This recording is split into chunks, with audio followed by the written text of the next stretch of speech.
बिहार में एसआईआर लागू कर दिया है, जिससे लोगों में भारी आक्रोश है, जनता में आक्रोश है और खास करके हमारे जो मुस्लिम समाज है उनका वोट काट दिया है।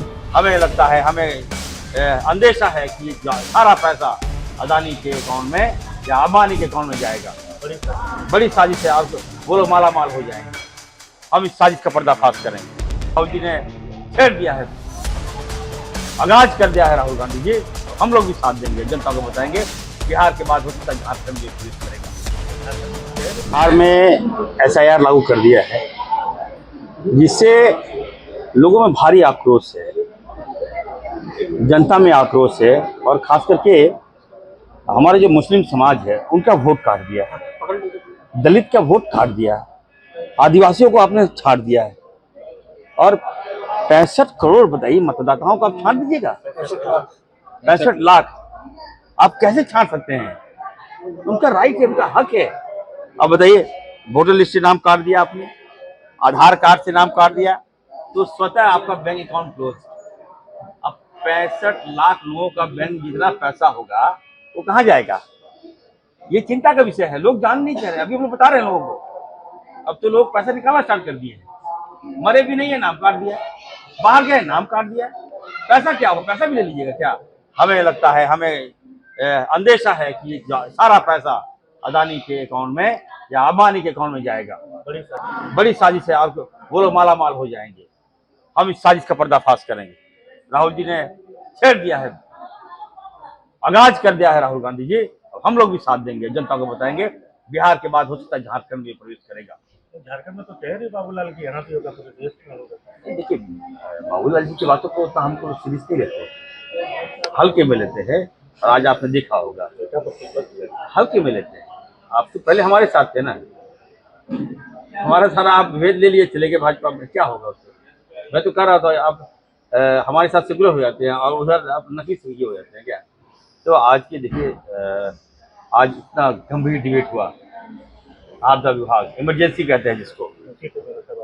अब बताइए, मैं कहना चाहता हूँ, हम लोग डिबेट करना चाहते हैं। हमारी सरकार ने मुद्दा लाया, ये महामारी की बारिश में कितने लोगों का घर गिर गया, कितने लोग जान चली गई, वज्रपात हुआ, लोग मर गए, कोई पानी में डूब गया, किसान का फसल नष्ट हो गया। ऐसे गंभीर मुद्दे में अगर आप साथ नहीं दीजिएगा जनता का, भाग जाइएगा, क्या इरफान से बीमार होगा क्या?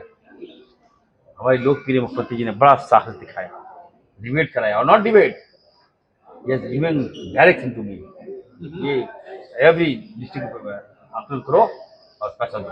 पैसा की कमी नहीं है, हम आकलन करें। तमाम विधायकों से मैंने आग्रह किया है। आप लोग खुद पता, कुछ जिला का छूट गया है तो हम पूरी जांच छूटा है।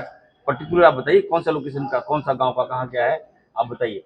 दूसरा, सबसे पहला अहम मुद्दा मैंने कहा कि 24 घंटा के अंदर अगर आपदा विभाग से जिसकी जान गई है उसको 4 लाख रुपया मैं दूंगा। 2 साल नहीं होगा, 24 घंटा डूबने से, आपदा में जो लोग मारे गए, ठीक है, रोड एक्सीडेंट 24 घंटा, कोई दिक्कत नहीं होगा आपको। मैं हूँ यहाँ पे।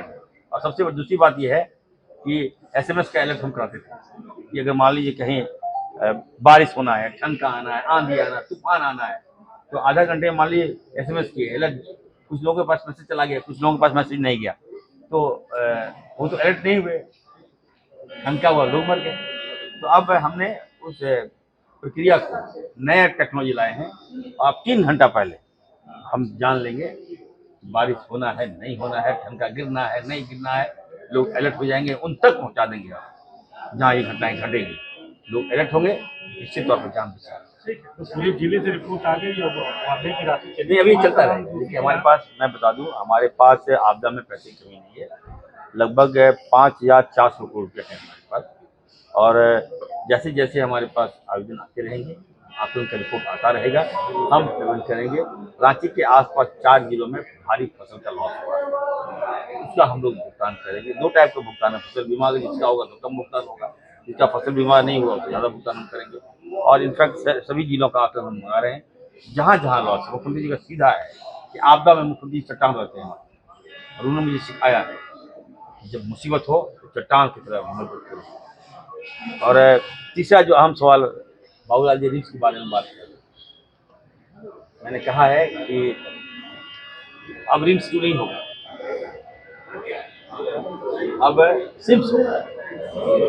सिम्स होगा मतलब शिबू सोरेन जी के नाम से मेडिकल कॉलेज होगा। अब जिन रिम्स का नाम आज ही, हाँ, मैं मोदी जी से मेरी वार्ता हुई और हमने ये सबको बताया कि अब रिम्स टू ना बनकर वो सिम्स टू बने। आदरणीय दिसम गुरु जिसने राज्य दिया, एशिया का सबसे बड़ा हॉस्पिटल गुरु जी के नाम से होगा, Shibu Soren medical science and research centre, वो अब होगा। तो ये फैसला हुआ है। तो हम चाहते हैं कि लोगों का इलाज हो। आपदा में हल्ला करे थे बाबूलाल, भाग गए। अब बोले कि इतना लोगों की जान चलेगी तो जान बचेगा कहाँ? हॉस्पिटल में जान बचेगा तो हॉस्पिटल बने दी या नहीं बने दी? हर जगह गंदी राजनीति लोग करता है। लोग आदिवासियों का सबसे बड़ा नेता देश में यदि कोई है तो हेमंत सोरेन जी है, याद रखिएगा। बाबूलाल जी तो ये लोग छोटे छोटे हैं लोग, ये तो आज भाजपा में है, कल हमारे साथ होंगे बाबूलाल जी, उनको नेता थोड़े मान लेगा लोग। देश के नेता हैं हेमंत सोरेन जी और आदिवासियों का सबसे बड़ा नेता है हेमंत सोरेन जी। जो कहेंगे वही होगा। धन्यवाद।